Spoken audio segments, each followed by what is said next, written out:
Voy a hacer... Crepuscular.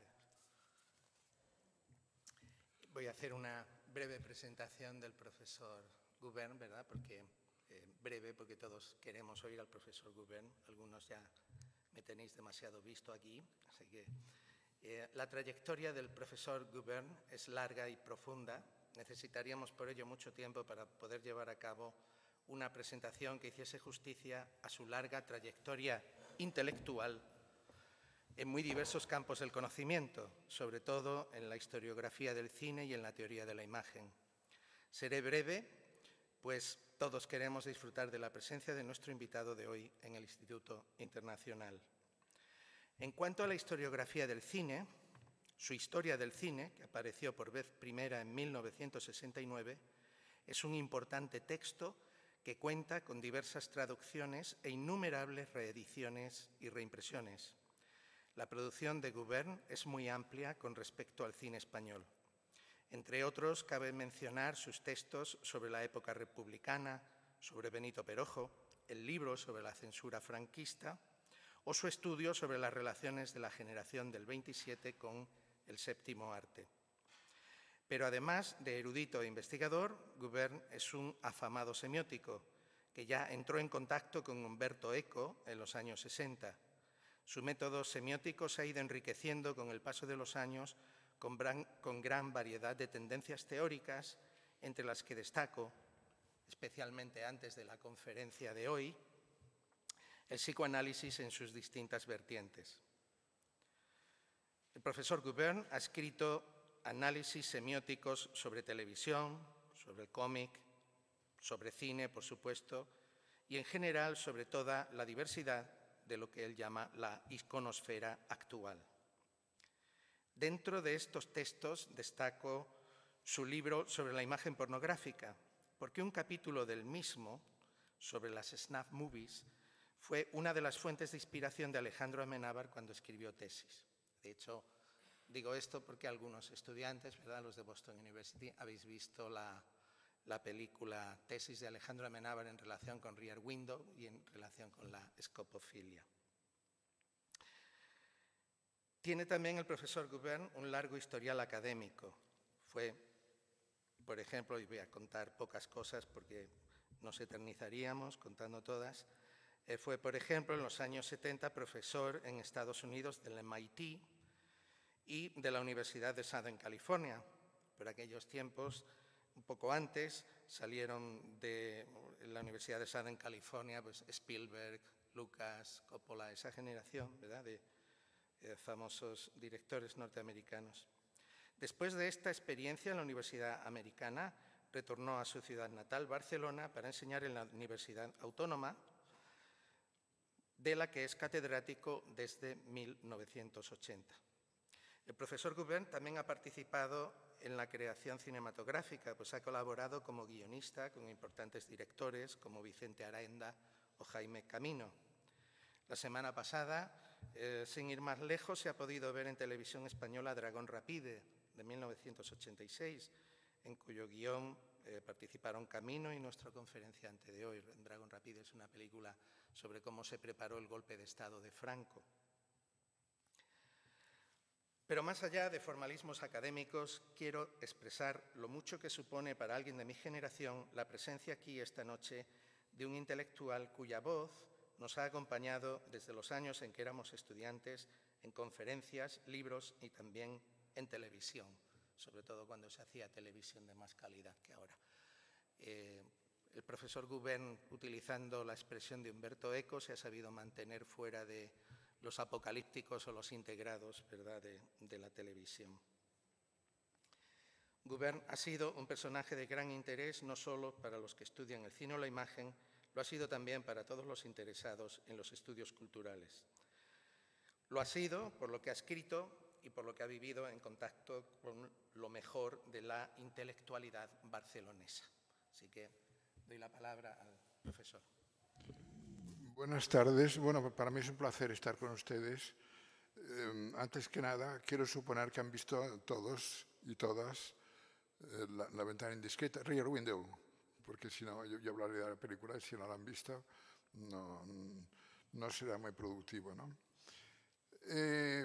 Mi intervención tiene dos partes. Una sobre la pareja protagonista, tan asimétrica, la palabra es asimétrica, y la segunda sobre el tema de la escopofilia, del voyeurismo, sobre el cual he escrito en varios lugares el porqué del voyeurismo, por qué se produce, etcétera, etcétera, ¿no? Bien, Rear Window o La ventana indiscreta es una película del año 54 de la Paramount y Hitchcock siempre la citó como una de sus películas predilectas, favoritas, ¿no? Está basada en un relato breve de William Irish, It Had to Be Murder, y naturalmente le añade cosas, como ocurre siempre en un guión, pues uno le incorpora. Pero en fin, el eje temático es la novela esta, o la narración de William Irish. He dicho dos temas, vamos a empezar por esta pareja asimétrica, que es fundamental, ¿no?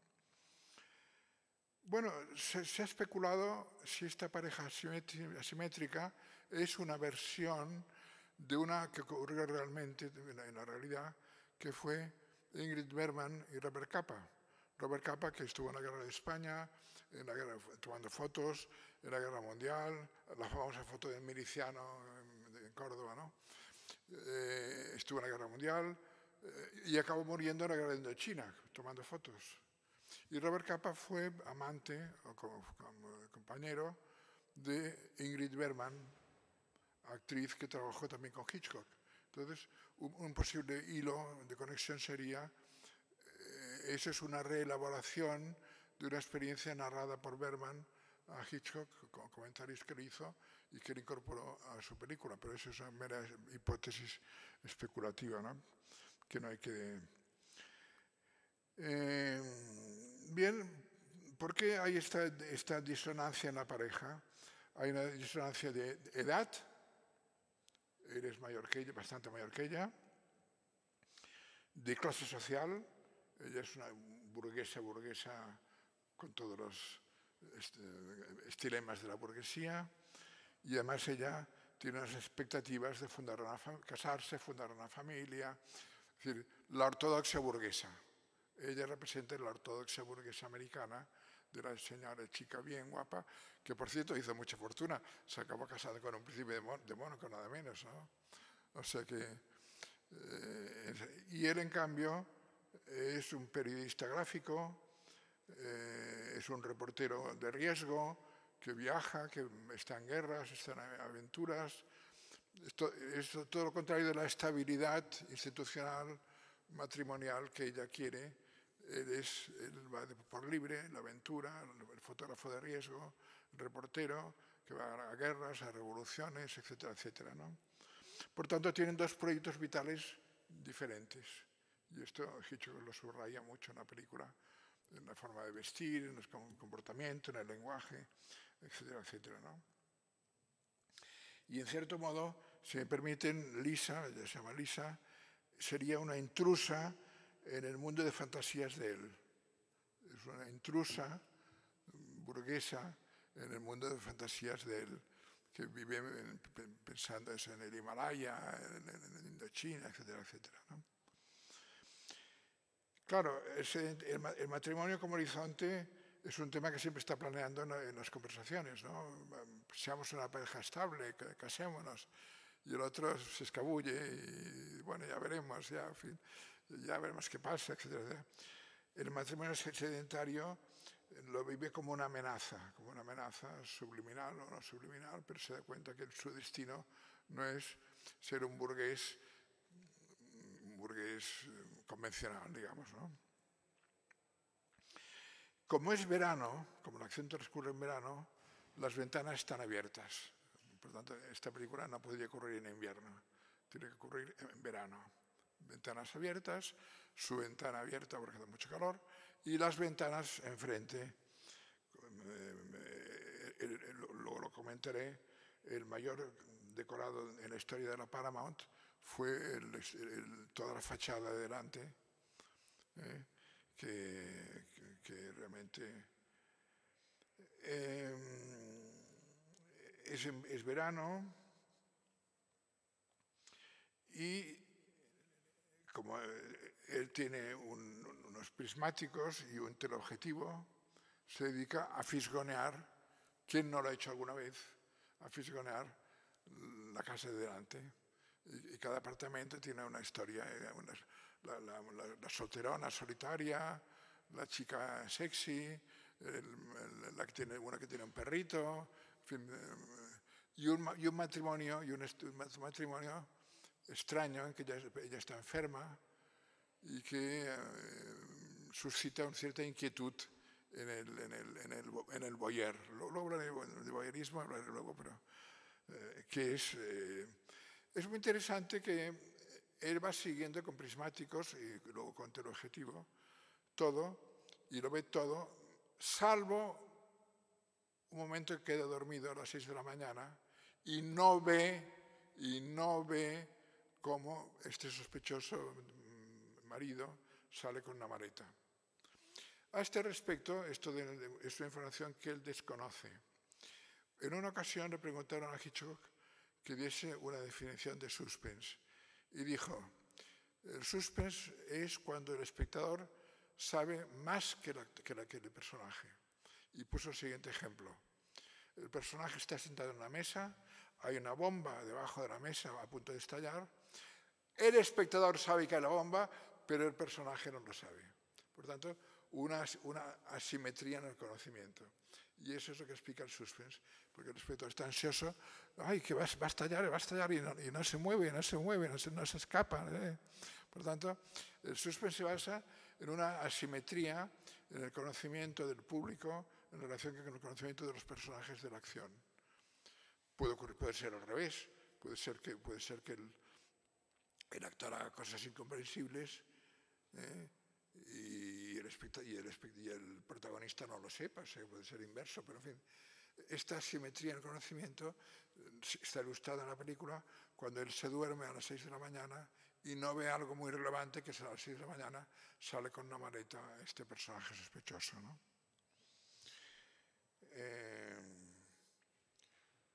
Bueno, es interesante ver que a pesar de la asimetría de la pareja, llega un momento en que Jeff, el fotógrafo, consigue arrastrar a Lisa hacia su terreno. Y ella llega a interesarse y a involucrarse, porque es tan enigmático lo que ocurre, o algunas cosas que ocurren son tan enigmáticas, hay un perro que muere, etcétera, etcétera, que ella llega a ser arrastrada por la curiosidad y por el interés de él. De modo que en ese estira y afloja entre los dos, llega un momento que Jeff vence provisionalmente, y atrae a su territorio. Bueno, el final es incierto, el criminal es detenido y los voyeurs son finalmente los protagonistas y los espectadores en la sala. Hay dos voyeurs, los protagonistas y los espectadores en la sala que acompañan con su mirada a la mirada del voyeur, ¿no? Bueno, déjenme que les diga que hay una película anterior a esta, de Robert Montgomery, The Lady from the Lake, de la Dama del Lago, que está rodada enteramente con la cámara subjetiva. Enteramente no, porque hay unos momentos que aparecen, pero en fin, prácticamente casi toda. Es famosa por esta cuestión, porque no hay películas con la cámara subjetiva, habitualmente, ¿no? Es una película de cine negro, es un thriller, y que dirige e interpreta Robert Montgomery, basada en una novela de Raymond Chandler, novelista de novela criminal. Y es la experiencia, y uno se da cuenta del artificio de la cámara subjetiva, porque solo vemos al protagonista cuando se mira en el espejo. Cuando hay un espejo, entonces le vemos, en el espejo no lo vemos. Y además, esta película de cámara subjetiva tiene el beso menos erótico de la historia del cine. Porque ¿qué ocurre? Hay una escena en que le da una paliza al protagonista, está tumbado, en la cama, suponemos que con morados y con golpes en la cara, etc. Y ella le está cuidando, le está poniendo algodones y vemos como la cámara es para arriba, ella pues va unas algodón y las gasas, etcétera, etcétera. Y se ponen a hablar con mucha ternura y la escena concluye cuando ella se inclina para besarle y el besarle es tapar el objetivo en negro, ¿verdad? Este beso en primera persona es el beso menos erótico de la serie de cine porque no se ve nada más que la cara de ella que se acerca y tapa el objetivo y funde en negro. Bueno, digo esto porque por el tema de la cámara subjetiva o el tema del punto de vista es clave para entender esta película, en donde el punto de vista del varón acaba arrastrando y seduciendo a su territorio. Aunque luego hay una coletilla final en que ya está mirando un libro sobre el Himalaya y lo tira y le coge la revista de moda, o sea que ella vuelve un poco a su línea psicológica de chica de la alta burguesía neoyorquina, ¿no? Que se quiere casar, fundar una familia, etcétera, etcétera. Esto por lo que atañe a la familia. Y ahora viene el tema escabroso, que es el tema del voyeurismo, que en el lenguaje de psiquiatría, de expertos, se llama escopofilia. Del griego scopein, en griego scopein significa mirar, observar, y la palabra técnica con que los psiquiatras y psicólogos hablan del voyeurismo es la escopofilia, ¿no? De scopein, mirar. Bueno, déjenme que les cuente, ahí es un tema que he trabajado bastante, yo he trabajado en la pornografía, esos temas los he trabajado bastante y les voy a contar cosas, algunas de ellas muy curiosas que seguramente no conocen, ¿no? Epicuro, el filósofo griego Epicuro, el epicureísmo, ¿no? El placer, el hedonismo, ¿no? Epicuro sostenía que la mirada es una forma de tacto a distancia. La mirada es una forma de tacto a distancia. Y fíjense ustedes que en todos los idiomas, en muchos idiomas, se dice desnudar a alguien con la mirada. Desnudar a alguien con la mirada, que espero que todos y todas hayan hecho alguna vez, si no me sentiré muy frustrado, si no lo han hecho, háganlo. Desnudar a alguien con la mirada da la razón a Epicuro. Es una forma de tacto a distancia. La mirada es tacto a distancia. Con la mirada palpamos a los cuerpos, unos blue jeans muy ceñidos, etcétera, etcétera. No hace falta que me extienda. Y los griegos dedicaron varios mitos muy interesantes al tema de la mirada humana, mitos fantásticos naturalmente, pero todos muy interesantes. Por ejemplo, el mito de Acteón. Acteón iba con sus perros por la foresta, por el bosque, y llegó a un lago en el cual Diana estaba bañando desnuda, obviamente, ¿no?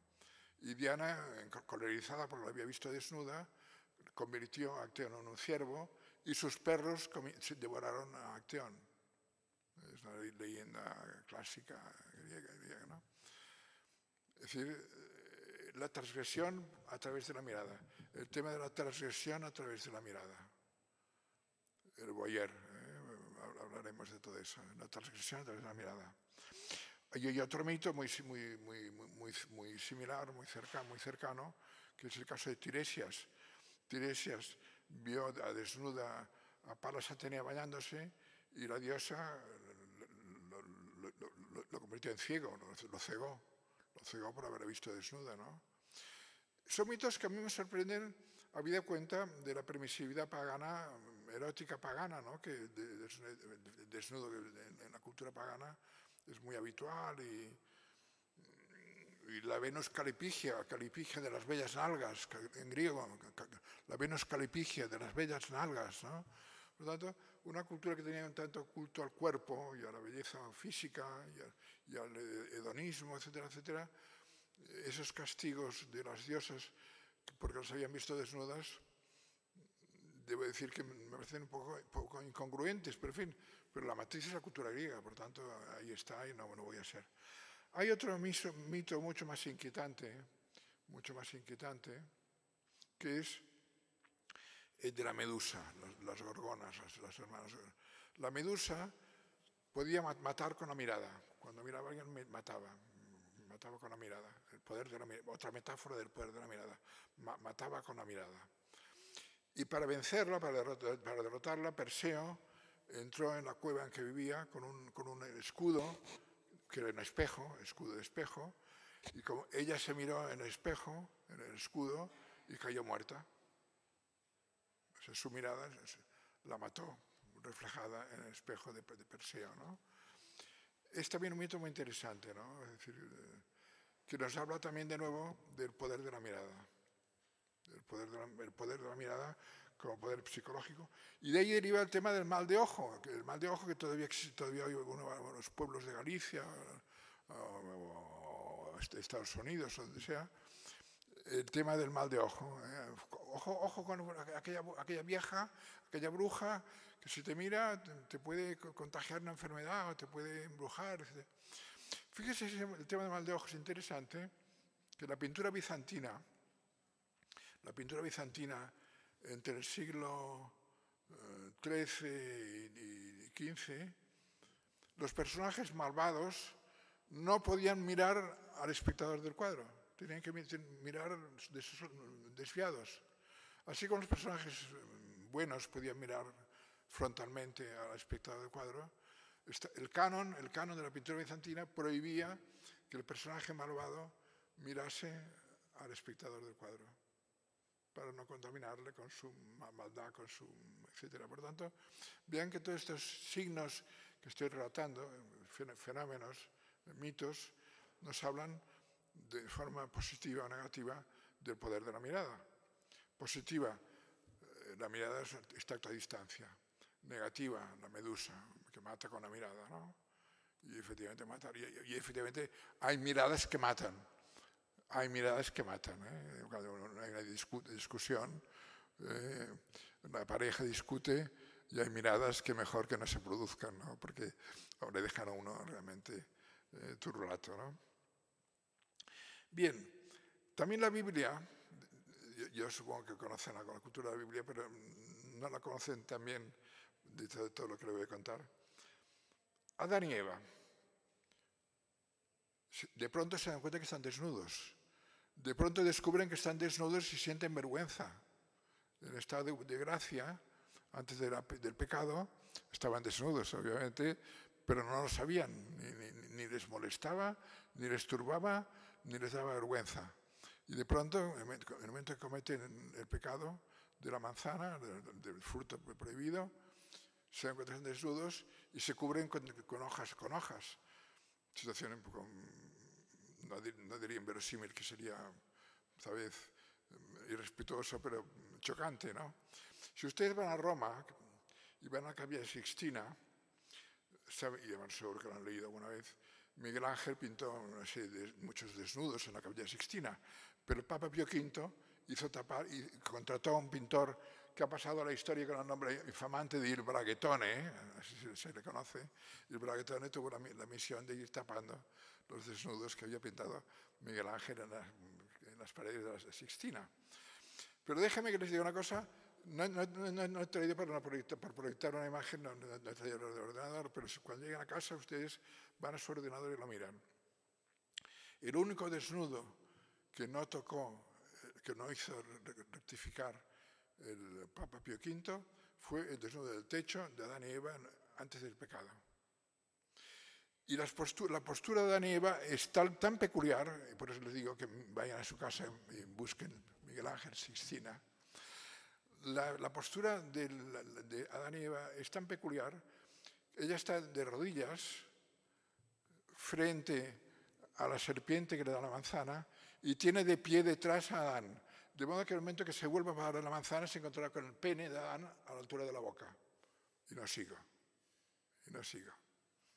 El pecado original fue el pecado de la carne. Y eso el Papa no se atrevió a tocarlo porque está en la Génesis. Estaban desnudos y no lo sabían. Y el pecado de la carne fue cuando ella se volvió a dar la manzana y se encontró que tenía el pene a la altura de la boca. Y Miguel Ángel, aunque era homosexual, pero Miguel Ángel había leído el Génesis y interpretó correctamente en su pintura el pecado original, cuál fue, ¿no? Bien, hay otros episodios de nudofobia en la Biblia, en el Génesis y en el libro de David, etc. Por ejemplo, cuando Noé se emborracha y cae dormido con la túnica levantada, desnudo, y su hijo Cam le ve desnudo. Y él maldice a Cam porque Cam le ha visto desnudo, al padre, la figura respetuosa, la figura paterna, la figura reverente. Su hijo Cam ha visto desnudo al padre y el padre le maldice porque le ha visto desnudo, lo cual efectivamente corrobora el tema de la nudofobia semita, ¿no? Y hay dos episodios más que son muy interesantes. Uno es cuando el rey David espía a Betsabé cuando se baña. Betsabé era una hermosa mujer, casada con un militar, con Urías, eritita, y el rey David descubre que puede acceder a verla desnuda, se enamora, arde deseos, porque una cosa es el deseo y el amor no siempre coinciden, en este caso el deseo, y envía al marido al combate para liberarse del competidor y poder yacer con Betsabé.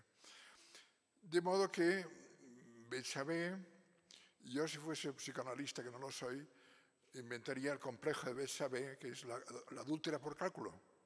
La adúltera por cálculo es el complejo de Betsabé. La adúltera por cálculo. Eso se llama además hipergamia. En antropología, la hipergamia es la pareja de desniveles de poder o de riqueza, ¿no? El rey David se casa con una mujer de un militar, ¿no? Hay una hipergamia. Hay hipergamia en Cenicienta con el príncipe, pero pasa que ahí es inocente, no hay desnudos en Cenicienta. Pero en fin, Cenicienta se acaba casando con el príncipe, que es un ejemplo de hipergamia. Hipergamia también con condiciones sexuales, porque se casa porque el zapato que es un objeto bisexual, el tacón fálico y el agujero vaginal, el zapato femenino es un objeto bisexual, el tacón fálico y el agujero vaginal coincide con su pie y por eso le convierte, es un caso de hipergamia inocente, no como el rey David con Betsabé, que envía a la guerra al marido para poder disfrutar de la esposa de Betsabé, ¿no? Y luego el último episodio de nudofobia es Susana y los ancianos, que también está en el Antiguo Testamento, cuando dos ancianos ven a Susana bañándose y le hacen proposiciones. Ella es pura y casta y honesta y resiste, etcétera, etcétera. Y de ahí deriva una famosa opereta llamada La Casta Susana, que se ha hecho desde los años 20, La Casta Susana, de Jean Gilbert, seudónimo de un judío que no quería ser judío y quería que se cambiara el nombre. La Casta Susana deriva de la Susana espiada por los ancianos en la Biblia. Una derivación jocosa y divertida en forma de opereta, ¿no? Bueno, por tanto, vean ustedes que en la Biblia hay numerosos episodios de nudofobia y, por tanto, de voyeurismo. De voyeurismo y nudofobia. El tabú del cuerpo desnudo. El tabú del cuerpo desnudo. Y en Inglaterra, la famosa leyenda de Peeping Tom. Habrá alguna angloparlante en la sala, supongo, imagino, ¿no? Peeping Tom, ¿no? ¿Sabes de qué les hablo, no? Peeping Tom es una leyenda inglesa que cuenta que en el siglo XIII un despótico señor feudal elevó los impuestos y su mujer, Lady Godiva, para protestar, salió desnuda a caballo por el pueblo y todos los habitantes del pueblo cerraron las ventanas por respeto hacia el acto de protesta solidario de Lady Godiva, excepto un sastrecillo lujurioso llamado Pipin Tom, que atisbó y fue castigado con la ceguera. Bueno, para su tranquilidad, les digo que esta leyenda del siglo XIII, los expertos historiadores han demostrado que es una leyenda que se inventa en el siglo XVIII, porque la imaginación es muchas veces retrospectiva, ¿no? Y esto ocurrió en el siglo XIII, pero resulta que la leyenda se inventa en el siglo XVIII. Bueno, en fin, pero esas cosas son. Y luego, finalmente, como elemento como aparato multiboyer, les quiero recordar, no sé si lo recordarán, lo habrán visto reproducido en alguna lámina, el Panopticon de Jeremy Bentham, que era un instrumento en las cárceles para poder vigilar todas las celdas a la vez. Claro, en la cárcel hay muchas celdas, ¿no? Entonces es una estructura redonda y unos tubos que van a cada celda, de modo que desde un punto se puede ver lo que ocurre en todas las celdas, ¿no? El famoso Panopticon, del griego pan, todo, opticon, el Panopticon famoso de Jeremy Bentham del siglo XVIII, para vigilar las cárceles. Bueno, déjenme que les he dicho antes que el tema de la fachada que Jeff contempla en la película fue el decorado más importante, mayor que la Paramount construyó. Tenía 57 por 30 metros, que es mucho, con 31 apartamentos, que es mucho, efectivamente. Y hay una diversidad social. Ha habido un crítico que con bastante tino ha comparado las ventanas a jaulas de conejos de laboratorio. La mirada experimental acerca del comportamiento ajeno, ¿no? El antropólogo que estudia los conejitos de Indias que están ahí en fila, pues hay un símil que efectivamente es pertinente, este símil que se ha señalado, ¿no? Y lo que ocurre es que el espectador se convierte en un mirón solidario de la mirada del protagonista. O sea que nuestra mirada se convierte en mirada cómplice y solidaria de esa mirada indiscreta y impertinente porque es una mirada en la intimidad ajena, aunque sirve, como digo, para conseguir desvelar un crimen y salvarlo, ¿no? Y vemos todo lo que él ve, salvo aquella escena que he dicho que se duerme, y sabemos más que él, como la bomba famosa que está bajo la mesa, ¿no? Sexología. Hasta ahora he explicado ejemplos y casos interesantes, a veces con la interpretación. Esto de Epicuro, de que la mirada es una forma de tacto a distancia, me parece una forma brillante. Yo creo que tiene razón Epicuro, ¿no? La mirada es una forma de tacto a distancia. Y todos hemos desnudado a alguien con la mirada, yo por lo menos he desnudado a alguien con la mirada, y espero y deseo que lo hayan hecho ustedes también. Vamos a la sexología. El padre de la sexología, que es Richard von Krafft-Ebing, publica en 1886 el libro fundacional, y naturalmente hoy día superado por la ciencia, pero fundacional, de la sexología, que se llama Psicopatías Sexualis. ¿Y qué hizo el bueno de Krafft-Ebing? Krafft-Ebing se pasó varios años recorriendo todas las clínicas de Alemania y viendo los ficheros de los casos clínicos, y cuando había un caso raro de uno que se meaba encima de otro que no sé qué hacía, no sé qué y tal, iba anotando, y así compiló cientos de fichas o decenas de fichas y inició una taxonomía y inventó nombres como sadismo, masoquismo. Fetichismo no lo inventó porque venía de antropología, pero lo aplicó fetichismo, que venía de antropología, al campo de la sexología, etcétera, etcétera, ¿no? Y es muy curioso, la edición que yo tengo de Psicopatías Sexualis, así de gorda, no se piensen, intento ordenar una taxonomía de diferentes tipos de perversiones, ¿no? En aquella época se llaman perversiones, hoy se llaman parafilias. En aquella época se llaman perversiones, ¿no? Que venía del lenguaje de los curas, del latín de pervertere, verter fuera del agujero canónico. Pervertere, verter fuera del agujero canónico. Perversión, esa es la etimología de perversión, ¿eh? Los curas siempre latín, y latín la madre de todas las lenguas, o de muchas lenguas por lo menos. Bien, claro, es un libro anticuado, bueno, es latín, perdón, sigo con latín. Él hace una taxonomía, pues, sadismo, masoquismo, fetichismo, va clasificando todas las filias que va descubriendo y va agrupando las fichas. Y cuando narra los casos, incluso las ediciones actuales, por lo menos la que yo tengo, que es edición francesa que compré en París hace 30 años así, cuando llega a la parte culminante de la perversión, lo pone en latín. Si ustedes saben latín, se quedan sin enterarse de qué va la cosa, ¿no? Yo por fortuna estudié latín con jesuitas, y además como ya te cuenta lo que es cada cosa, pues ya te enteras, ¿no?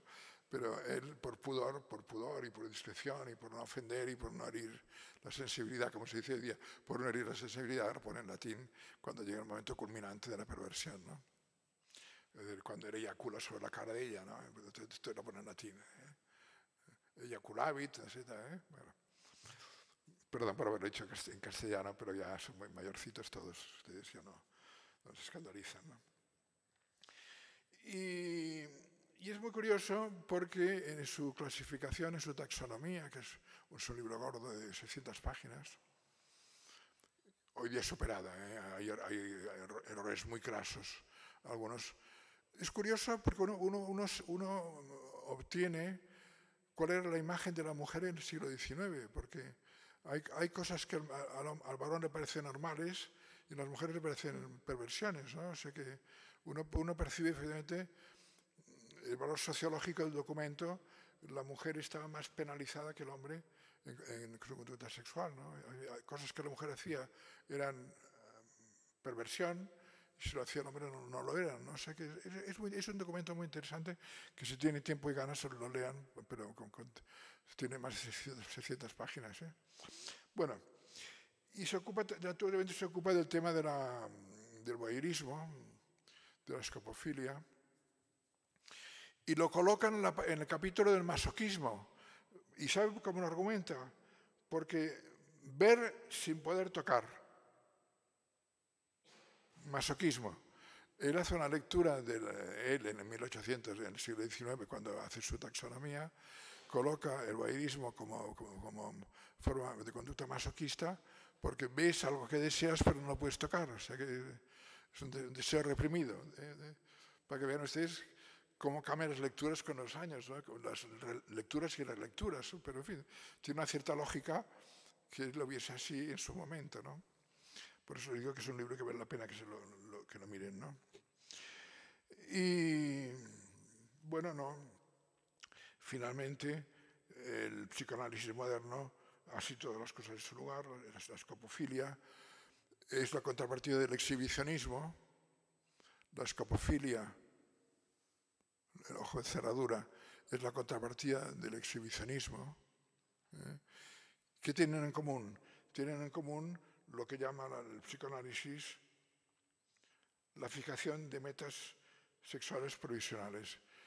Es decir, ¿qué hace de aquel episodio preliminar al coito, que es ver y mostrarse sexualmente, la finalidad exclusiva del orgasmo? Hace de una etapa inicial, que es ver y mostrarse sexualmente, la finalidad exclusiva del orgasmo. Por eso se llama fijación de metas provisionales, como metas finales. Esa es la lógica del psicoanálisis actual cuando se habla. De la gabardina, ¿no? De la gabardina por el parque, ¿no? Bueno, en vez de enseñarse al amante, con enseñarse ya tiene suficiente. Bien. En el caso de la película lo preliminar es la condición del orgasmo. Lo preliminar de la unión sexual es la condición única del orgasmo. Esa es la lógica de esta parafilia a la que me refería, ¿no?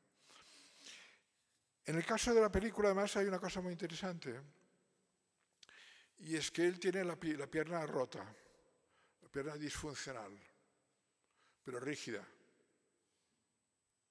tiene una pierna disfuncional pero rígida. Y si ustedes recuerdan, se rasca con un bastón y se mete un bastón y se rasca con el bastón. Hace con un movimiento, con ese movimiento que hago en la mano, que no sé qué palabra se puede describir, ¿no?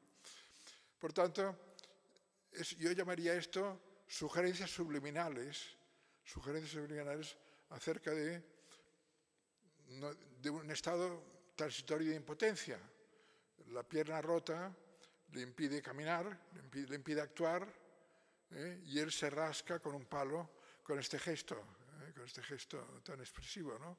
Entonces ahí Hitchcock, eso no está en el libro, Hitchcock se lo inventa, evidentemente con toda la, iba a decir mala idea, no, con toda la buena idea de que nos trabaje subliminalmente este comportamiento de la pierna rota, ¿no? La pierna que no funciona. Bueno, lo digo para que se ven. Y la película es muy inmoral, para la moral convencional, porque gracias al voyeurismo consiguen descubrir un asesinato y detener al culpable. Por tanto, bienvenidos al voyeurismo que permite desvelar la verdad y cazar al criminal.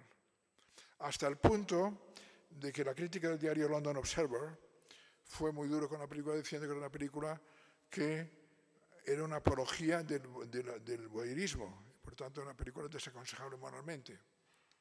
La crítica del London Observer fue dura con la película porque consideraba que era una apología del voyeurismo como virtud de conocimiento, no lo decía así, ¿no? Y déjeme decir dos palabras más sobre historia. El voyeurismo tendrá futuro en la historia de la cultura humana, sobre todo cuando se inventa la fotografía. La fotografía es un invento que aparece en Francia en 1879, por tanto en el primer cuarto de siglo y con la fotografía nace la industria pornográfica. Digo industria pornográfica porque ya Sade había hecho pornografía escrita, había habido gente que había dibujado l'origine du monde de Manet, etc. Pero la pornografía como industria no nace hasta que existe el prerequisito del invento de la fotografía. Y como al principio la fotografía era cara. Yo he visto bastantes fotos de pornografía del siglo XIX y es muy curioso ver que los actores y actrices, los que interpretan, o los que actúan, mejor dicho, con mucha frecuencia van con máscaras, o con caretas, para eludir la represión policial. Cuando, a mi modo de ver, en mi opinión, que puede ser correcta o no correcta, uno de los aspectos más excitantes de la pornografía o de la sexualidad es la expresión facial, la cara, las emociones expresadas por el rostro, ¿no? Darwin tiene un libro precioso sobre la expresión de las emociones en los animales y en el hombre, ¿no? Entonces, en la pornografía del siglo XIX abundan las máscaras y para proteger a los delincuentes, que sí podían ser. Naturalmente, no hace falta que diga que muchas de las modelos femeninas eran prostitutas que se ganaban la vida con eso, ¿no? Por tanto, la pornografía era escasa y cara, y por tanto el consumo de la pornografía era de las élites sociales. La aristocracia rusa, los clubs los gentlemen's clubs de Londres, era consumo de caballeros, consumo para caballeros de clase alta, porque era cara y escasa.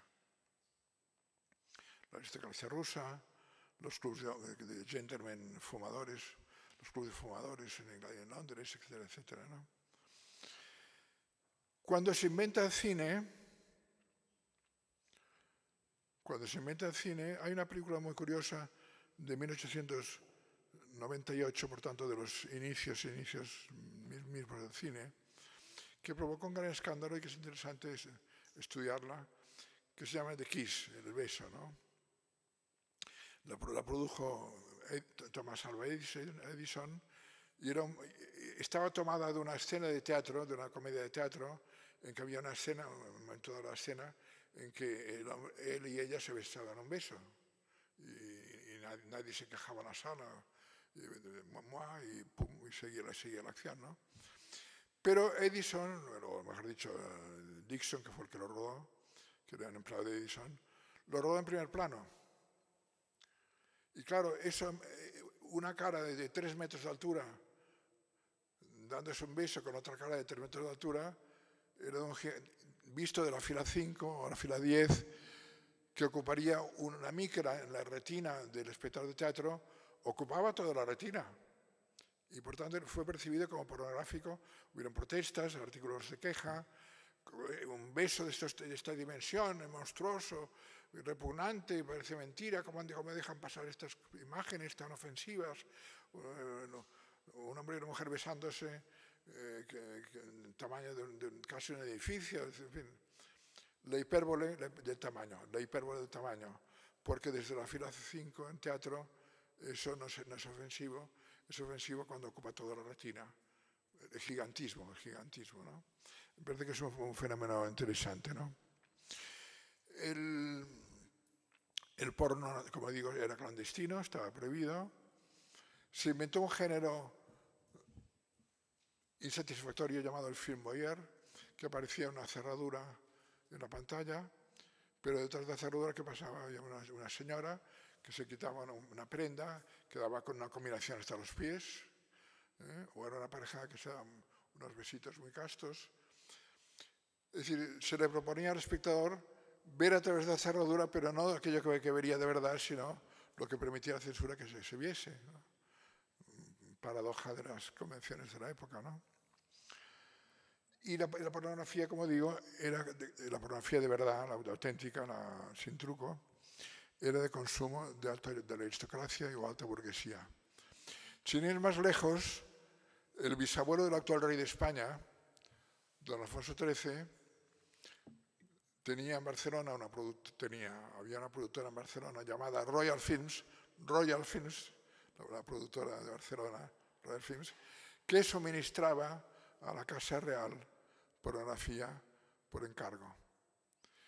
Y no hace mucho, hace unos años, se recuperaron algunas de las películas que la Royal Films hacía para Su Majestad y se editaron en DVD, se pueden comprar. Lo que llama la atención es lo feos y feas que son ellos y ellas, porque debían reclutar lo que encontraban a mano, ¿no? En prostíbulos, lo que fuese. Sé que, claro, hoy vemos esos cuerpos 10 sobresalientes y vemos aquellas gordas con las tetas caídas. Era lo que había el bisabuelo del rey, ¿no? Suministrado por la Royal Films. Las capitales productoras de pornografía en Europa eran fundamentalmente Viena, Berlín, París, Barcelona. El circuito del vicio. Viena, Berlín, París, Barcelona. El circuito del vicio. Curiosamente, en Estados Unidos, como que si te pillaban rodando una película porno, ibas a la cárcel y era muy grave, se prefirió importar material del extranjero, de México y Argentina, más que producirlo, porque desde el punto de vista jurídico era menos grave importar que producir.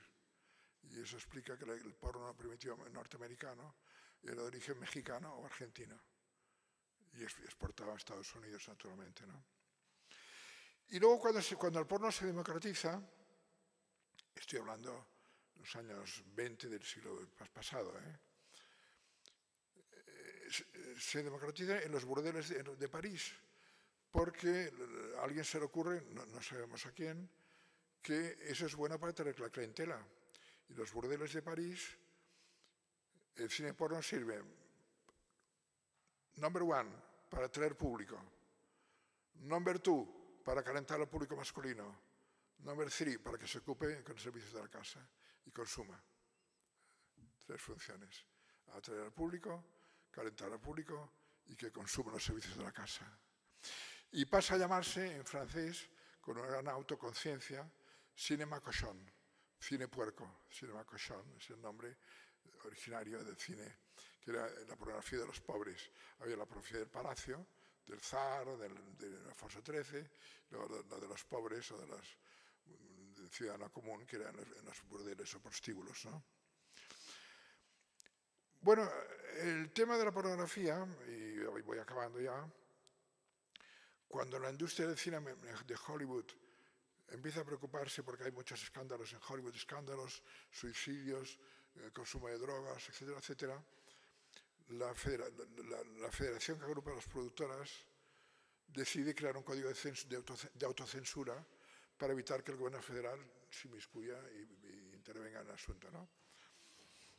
Y el año 31, la industria de Hollywood, que era básicamente judía, la industria de Hollywood, que era básicamente estaba en manos de judíos, y lo digo con todo respeto como un dato objetivo, encarga a 2 católicos, a un jesuita y a un católico, que redacten el código de censura, en el cual se prohíbe el desnudo, por supuesto, no solo el desnudo, se prohíbe el ombligo, se prohíbe enseñar el ombligo.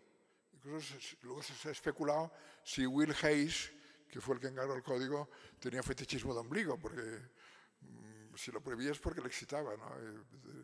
Pues bueno, pues quién sabe si Will Hayes, que fue el presidente de la Federación de Productoras Americanas durante muchos años, ¿no? El código cayó en desuso en el año 66, y fue reemplazado por un sistema, que es el actual todavía, de rating por edades.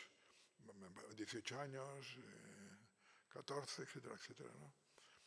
El porno, por ejemplo, bueno, yo viví en Estados Unidos en los años 70, cuando algunos pocos estados empezaron a legalizar el porno. Estados liberales como Massachusetts, California, Nueva York, no Alabama, no Ohio, en fin, los estados más liberales, ¿no? Y se fue creando, y la película que rompió, que fue el gran hit, Deep Throat, Garganta Profunda, que lanzó la primera estrella del porno, Linda Lovelace. No sé si ustedes han oído sobre ella o la conocen, o no.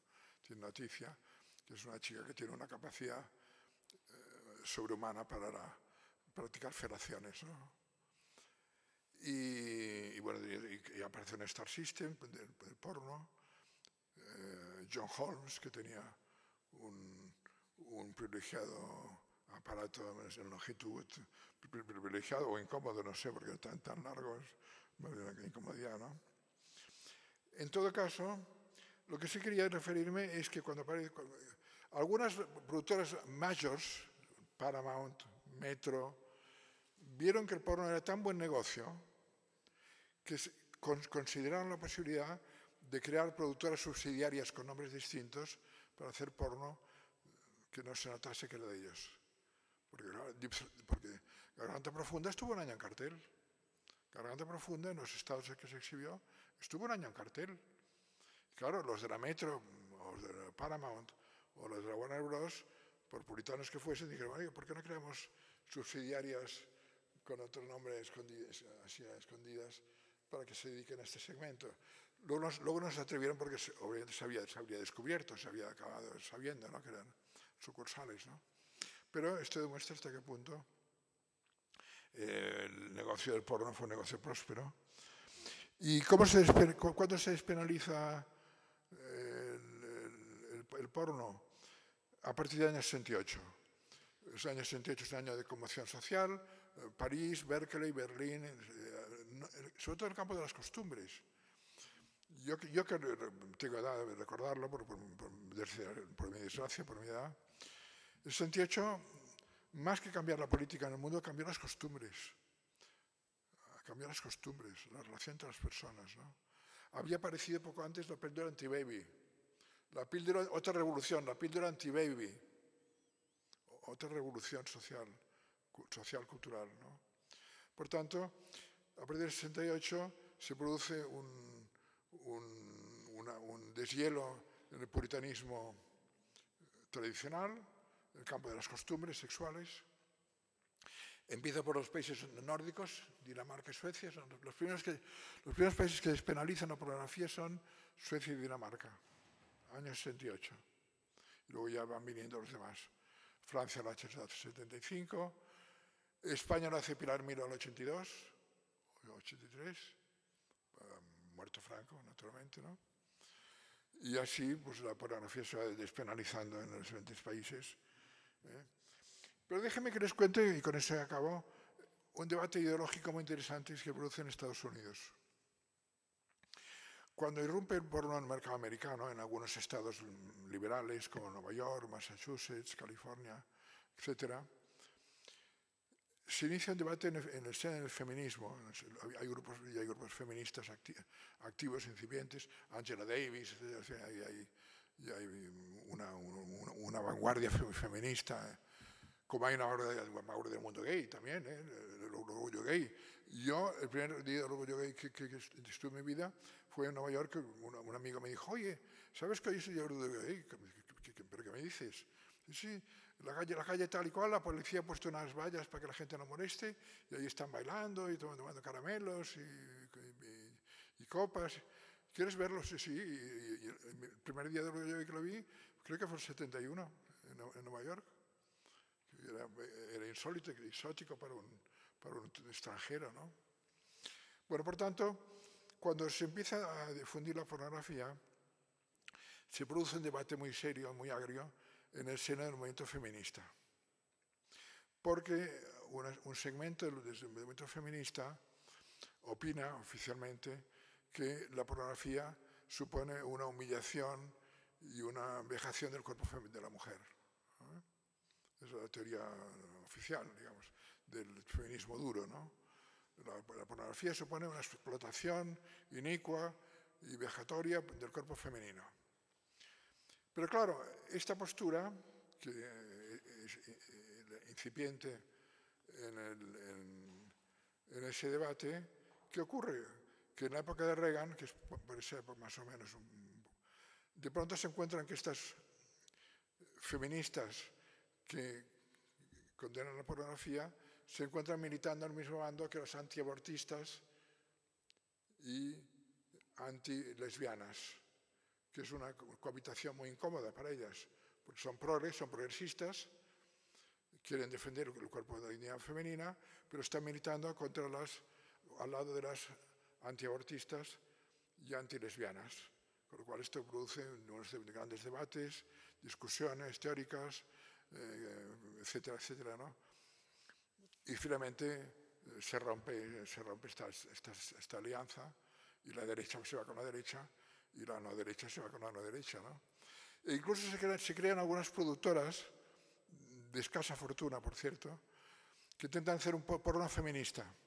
Algunas cineastas mujeres crean productoras para hacer un porno feminista, introduciendo el punto de vista de la mujer, que no es solo el cuerpo femenino, no es un objeto de uso, de usar y tirar, que la mujer tiene su personalidad propia, sus necesidades eróticas como el varón también, etcétera, etcétera. Y hay todo un debate muy interesante, y algunas feministas intervienen con algunos libros clásicos sobre el tema del feminismo y pornografía, que es un debate clásico que hoy día está bastante superado porque, en fin, ya no. Pero, en fin, históricamente ocurrió este debate porque se produjo así, ¿no? ¿Qué ha ocurrido? Todo esto ha cambiado radicalmente con Internet. Internet ha dado la vuelta. Y ahora todo esto de Internet, ¿qué ocurre? Ocurre que una pareja joven de 20 años que dice, oye, qué bien que hacemos el amor, qué bien follamos, qué buenos que somos, ¿no? Vamos a subirlo para lucirnos, que nos admiren y nos aplaudan de lo bien que lo hacemos, ¿no? Y la vanidad egoísta o el orgullo de ser tan expertos, lo notable de esas parejas amateurs que suben a Internet sus escenas privadas e íntimas, lo notable Es que copian las prácticas, las posturas y los estilemas del porno profesional. Es decir, que el porno profesional, déjenme que les diga una cosa que no he dicho, ha de optimizar la visibilidad, y por tanto ella ha de estar encima. La peor postura en el porno es la pareja abrazada. La peor postura para el porno es la pareja abrazada, porque no se ve nada. Y como el porno intenta optimizar la visibilidad, ella está erguida encima, o él está, qué sé yo, etcétera. Las posturas que optimizan la visibilidad de los cuerpos desnudos, ¿no? Entonces, claro, esos chicos y chicas que están tan orgullosos diciendo, oye, qué bien que lo hacemos, vamos a subirlo a internet para que nos admire la gente, qué bien follamos, ¿eh? Lo que hacen es copiar las posturas, el prontuario de la profesión tradicional y represiva, porque finalmente lo que se reprime es el placer. En aras de la mejor visibilidad se reprime el placer. Supongo que me siguen mi discurso, ¿no? Bien, por tanto, vean ustedes que hay una serie de cuestiones interesantes. Hoy día esa postura de feminista radical antiporno que en los años 60 prácticamente se ha extinguido. Hoy día se reconoce que el hombre y la mujer tienen derecho al placer y tienen... Otra cosa es los usos del cuerpo, ¿no? El sadismo, el masoquismo. Ahí entraríamos en un terreno mucho más complejo en el cual no voy a entrar, ¿eh? El sadismo, el masoquismo, etcétera, ¿no? Pero la cuestión es optimizar el placer. Y todo lo que va para optimizar el placer, lo que ocurre, la mala suerte es que abrazados... Déjenme que les diga una cosa, y con eso acabo porque si no estaría hablando mucho rato. La especie humana primitiva, sí, que éramos monos evolucionados, simios evolucionados, fornicaban a lo perro, con el hombre de reyes detrás y la mujer a cuatro patas delante, como los perros, como los simios, como el gorila y chimpancé. Llegó un momento que tal vez, según algunos etólogos, por rebeldía femenina, digo tal vez, según algunos etólogos, por rebeldía femenina, la mujer dijo, basta de estar a cuatro patas, como un perrito, como una perrita, con el señor detrás. Vamos a hacerlo bien hecho. El coito frontal, el invento del coito frontal que tiene 4 ventajas fisiológicas. ¿Cuáles son las 4 ventajas del coito frontal? Primero, ver la cara de la pareja que tiene un alto valor emocional. Ver la cara de la pareja que tiene un alto valor emocional. 1. 2. La práctica del beso. 3. Mayor superficie de contacto corporal. Y 4. La flotación del clítoris. Por tanto, el coito frontal tiene 4 ventajas fisiológicas sobre el coito a 4 patas, que es el que se practica en el cine o los simios que los precedieron en la escala biológica evolutiva, ¿no? Bien, por tanto, vean que el tema da mucho de sí. Ya voy a pararme porque no quiero seguir dando malas ideas a la audiencia o buenas ideas a la audiencia. Y nada, agradecerles la atención que han prestado, que veo que realmente les agradezco mucho que me hayan escuchado. Muchas gracias.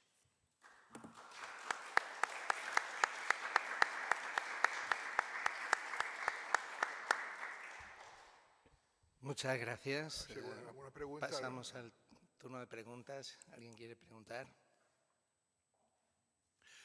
Algunos teólogos sostienen que el coito frontal fue un invento femenino, porque la más beneficiaria del coito frontal era la mujer más que el hombre también, ¿eh? Pero la mujer tenía más ventajas que el hombre en el coito frontal que a 4 patas. Pero bueno, eso ya son comentarios. Sobre la escopofilia en el cine español, he estado haciendo memoria y he recordado, por ejemplo, Tesis, claro, que la he estado comentando con algunos estudiantes. Pero también Vigas Luna hizo una película muy autorreflexiva. Bilbao. Anguish, ¿no? Y también Anguish también. En Bilbao ya he tocado ese tema. Bilbao es un varón que rapta a una mujer para tenerla como objeto de deseo y de placer, ¿no? Es una película rodada en 16 milímetros, un poco muy tipo underground, estética underground, etc. Y Angustia, que es una película también autorreflexiva porque también pasa en un cine, ¿no? Y hay todo el espectador, la pantalla. No, la verdad, y hay una película que se llama Hardcore, que trata un tema mucho más grave y más peliagudo que el que yo he tratado, que es que se dice... Yo la primera noticia que tuve, la tuve viviendo en Los Ángeles, en el año 74, 75, por ahí, en la revista Newsweek. Tengo el recorte, tengo recortado la página incluso. Los llamados snuff movies, tesis, snuff movies, ¿no? Que hay aparentemente, o se dice, se rumorea o se afirma que hay un tipo de cine porno que está basado en el asesinato de una víctima y para un cierto tipo de audiencia restringida. Bueno, restringida. Eso pasaba en la Roma pagana, con el circo, es decir, los gladiadores, ¿no? Sí. Los gladiadores se mataban y la gente aplaudía. Y cuentan las crónicas que las parejas fornicaban excitadas cuando veían la sangre derramada de los gladiadores en el circo, ¿eh? O sea que no son bromas. Bien, por tanto, yo creo que nunca se ha demostrado del todo, pero siempre corre la leyenda que Amenábar en tesis utiliza de que hay un cine clandestino, el más clandestino que es el cine de snuff, en donde se mata a la víctima. Y eso es el orgasmo final, ¿no? El espasmo de la muerte, ¿no? El espasmo de la muerte, ¿no? Yo no he visto ninguna película de estas. Mejor dicho, perdone, que me corrija. Tuve noticia de que había una colección de VHS, hablo de la época de VHS, hace 20 años o más, o 30, que compilaba escenas de muerte real, no producidas por el cineasta, sino atropellado por un coche, caía de una obra, etcétera, etcétera, ¿no? En Arabia Saudí, decapitados en Riyadh, en Arabia Saudí, etcétera, ¿no? Y en un viaje a Boston que tuve que hacer, me compré 2 VHS que tengo, que los conservo. Manifestamente algunas escenas son trucadas y son mentira. Otras no parecen trucadas. La de decapitación en Riyadh, se metió la cámara en la ropa y filmó como le cortaban el cuello y se ve, ¿no? Como rueda la cabeza, ¿no? O el coche que se da la vuelta de campana y se mata. Otras parecen puestas en escena. Y habría que... En cualquier caso, yo pasé en clase de doctorado esas películas y me acuerdo que me vino una estudiante francesa horrorizada. Pero doctor Gubern, esto en Francia ningún profesor haría esto que usted hace de pasar a los alumnos vídeos con muertes para excitar sexualmente, ¿no? Y es verdad, yo hace años que no los he visto y me había olvidado de ellos, ¿eh? Y es verdad que realmente, bueno, empiezan, como siempre, empiezan con un científico con bata blanca, ¿eh? Para legitimar el producto, diciendo, la muerte, este gran misterio de la vida, la muerte que hay más allá, ¿verdad? Y hace un speech pseudocientífico para legitimar lo que viene luego, ¿no? Que realmente es muy desagradable, ¿eh? Y cuando acaba de verlo se siente mal. Yo lo he visto un par de veces y te sientes mal, aunque sea trucado o no trucado, porque hay trucado y no trucado y está mezclado todo, ¿no? Y supongo que ya no se publican porque ya no he leído más que se editen. Yo tengo 2 VHS por si a alguien le interesa el tema, ¿no? ¿Alguna pregunta, algún comentario? Sí, ya que has mencionado Peeping Tom, hay una película inglesa que se llama Peeping Tom. Magnífica película. Lleva una cámara, y la cámara dispara un sable, una espada, y fotografía o cinematografía la cara de la víctima, femenina siempre, el momento de la muerte. Es decir, la cara descompuesta, caricatura de la cara del orgasmo, la cara del orgasmo, la cara descompuesta de la muerte, que es el último orgasmo, o el superorgasmo, como quieren llamarle, ¿no? Esa película se estrenó en Inglaterra, tuvo críticas pésimas, se dijo mal gusto, obscena, etcétera, etcétera. Pero en París, las élites cinéfilas de París la descubrieron, la revista Positive concretamente hizo una crítica espléndida y se convirtió en una película de culto, Peeping Tom. Es una película de Michael Powell. Muy interesante, como rareza, digamos, pero muy interesante. Lo último que he visto en esto es The Good Neighbor, una película independiente americana donde está impresionante este actor que era el hijo de Marlon Brando, no me acuerdo ahora cómo se llama, el actor, en El Padrino, porque era ya mucho más mayor. Sí. No me acuerdo ahora su nombre, hace un papel impresionante y es sobre unos jóvenes que observan, ya no tiene la ironía y la cierta simpatía que hay en la película de Hitchcock, que aquí ya es muy crítica, sobre unos jóvenes que observan a un vecino mayor poniéndole todos los dispositivos que hoy se pueden poner para observar y espiar a una persona. Déjeme que les diga que... ¿Perdón, has terminado? Sí. En Japón, yo he estado un par de veces en Tokio, no soy experto en Japón, pero en fin. Yo recuerdo que en Japón, el primer viaje que hice para dar unas conferencias, llegué muy cansado porque el viaje es muy largo y con el horario cambiado, y puse a ver la televisión del hotel, ¿no?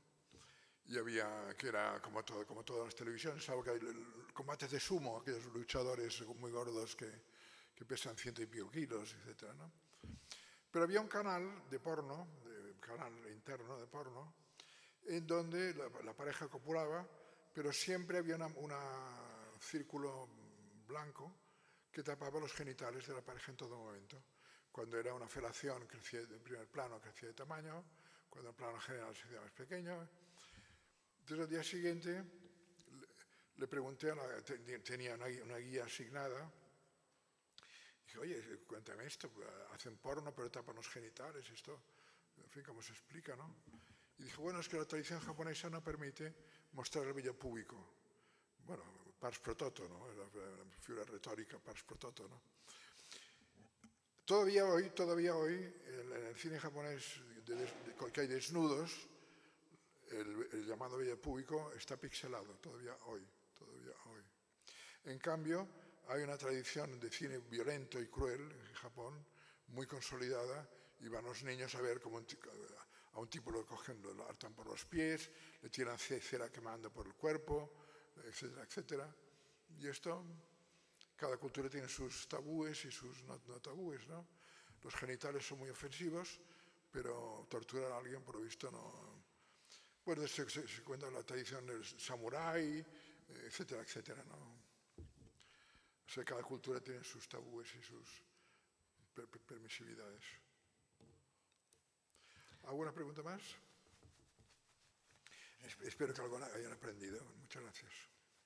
Muchas gracias.